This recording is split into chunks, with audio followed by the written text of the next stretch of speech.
আসসালামু আলাইকুম। আজকে শেয়ার করব 2 পাউন্ডের একটা ফ্লোরাল কেকের ডেকোরেশন, যার জন্য আমি আসলে ব্যাটারটা তৈরি করে নিচ্ছিলাম।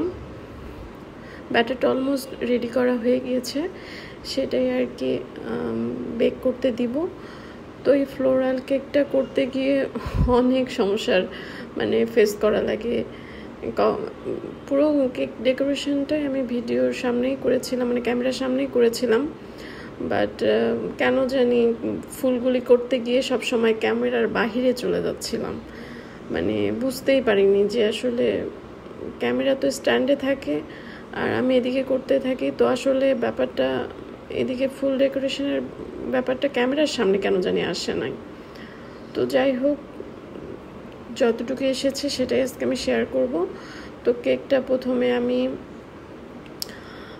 এটা লাইট স্কাই কালার ক্রিম দিয়ে ক্রামকোট করে রেখেছিলাম, দেন লাইট স্কাই কালার দিয়ে ফুল বডিটা ডেকোরেশন করে ফিনিশিংটা দিয়ে নেব। পাইপিং ব্যাগের সাহায্যে আসলে ক্রিম কাভার করলে ডেকোরেশনটা ফিনিশিংটা দ্রুত আনা যায়, তো সেই জন্য পাইপিং ব্যাগ দিয়ে করতেছি।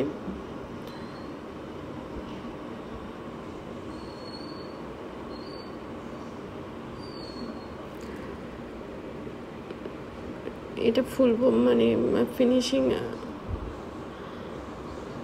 ফিনিশিংটা দ্রুত দিয়ে নিই, দেন ফ্লাওয়ার ডেকোরেশনটা করব। কোনো জায়গায় ক্রিম একটু কম হয়েছিল, সেগুলোতে আবার ক্রিম ফিল আপ করে দেন ফিনিশিংটা করে নিব। এখন একটি স্ক্রাপারের সাহায্যে লাস্ট ফিনিশিংটা আর কি এক্সেস ক্রিমটা বের করে নিচ্ছিলাম। আমার কেকের মধ্যে খুবই লাইট কালারগুলি, যেগুলো হালকা কালার, এগুলোই ভালো লাগে। সবসময় ডার্ক কালার এগুলো আমি খুব বেশি করি না। হালকা কালারের মধ্যে একটা সোভারনেস আসলে থাকে, কেন জানি হালকা কালারগুলোই খুব টানে। অফ হোয়াইট, হালকা sky, light sky, mint colour, এগুলো। তো যাই হোক, এই দেখতে পারবেন যে প্রথমে ফুলটা করার টাইমে আমার ফার্স্ট ফ্লাওয়ারটাই পড়ে যায়। এই দেখেন, ফুল তৈরি করে স্ট্যান্ড করার জন্য ওইখানে কিছু ক্রিম দিয়ে নিচ্ছিলাম, দেন এই পাশে ফুল পড়ে গিয়েছে। যাই হোক, দ্বিতীয় ফুলটা এখন আবার করতেছি, বাট দেখেন ক্যামেরার থেকে বাইরে চলে যাচ্ছে। কি যে একটা হচ্ছিল ওই দিন আসলে বুঝতেছিলাম না।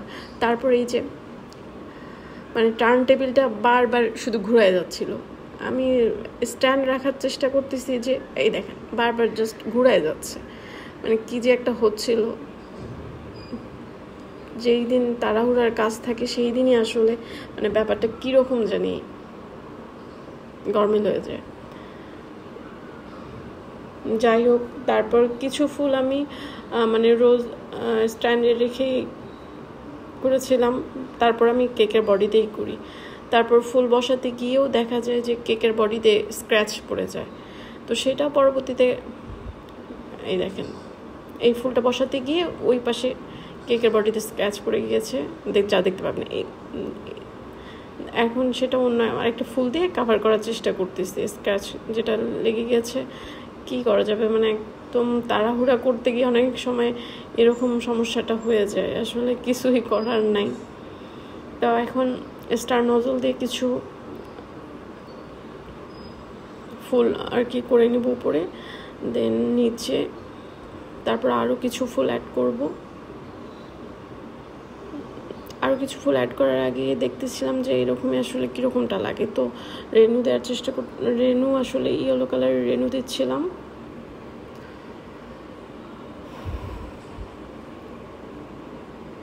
তো ইয়েলো রেনু দেওয়ার পর কিছুটা ব্রাউনিশ রেনু আবার দিব। তো এগুলো আগে দিয়ে নিই, দেন আরও কিছু ফ্লাওয়ার, লেখাটা আসলে এটা ক্লিপ নাই, এটাও লিখে ফেলেছিলাম অফ ক্যামেরায়। দেন আরও কিছু ফ্লাওয়ার দিয়ে নিই, সাইড দিয়ে আরও কিছু ফ্লাওয়ার অ্যাড করব।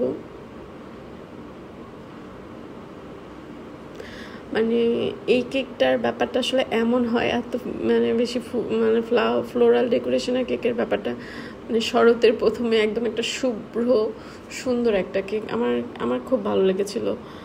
জানি না আপনাদের কেমন লাগবে।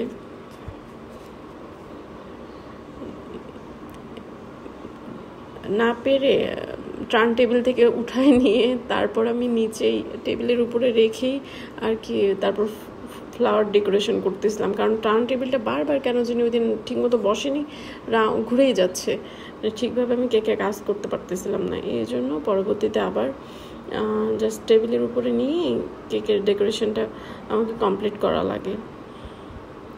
এখন সাইডে নিচের দিক দিয়ে কিছু ফ্লাওয়ার দিয়ে দিব, কিছু পেটেল নিচে দিয়ে দিব বোর্ডের উপরে, দেখতে ভালোই লাগে আমার কাছে।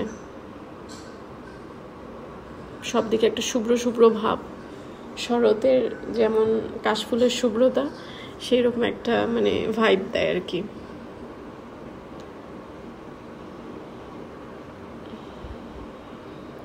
তো ফাইনালি লাস্ট যেগুলো ফ্লাওয়ার কিছু রেনু দেওয়া বাকি ছিল সেগুলোই দিচ্ছিলাম।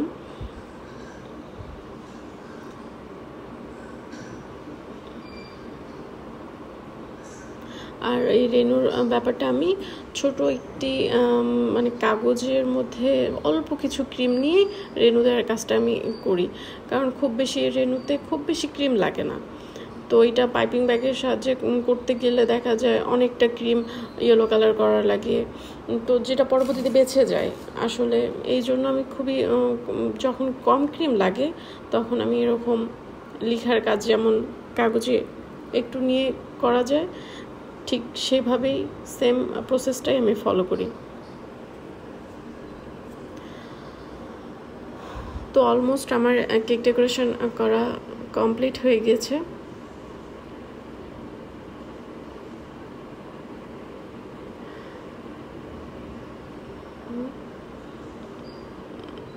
লাস্ট কিছু রেনু দেয়া বাকি সেগুলোই আর কি শেষ করছিলাম। তো ফাইনালি এটা ছিল ফাইনাল লুক। কেমন লাগছিল আপনাদের জানাবেন।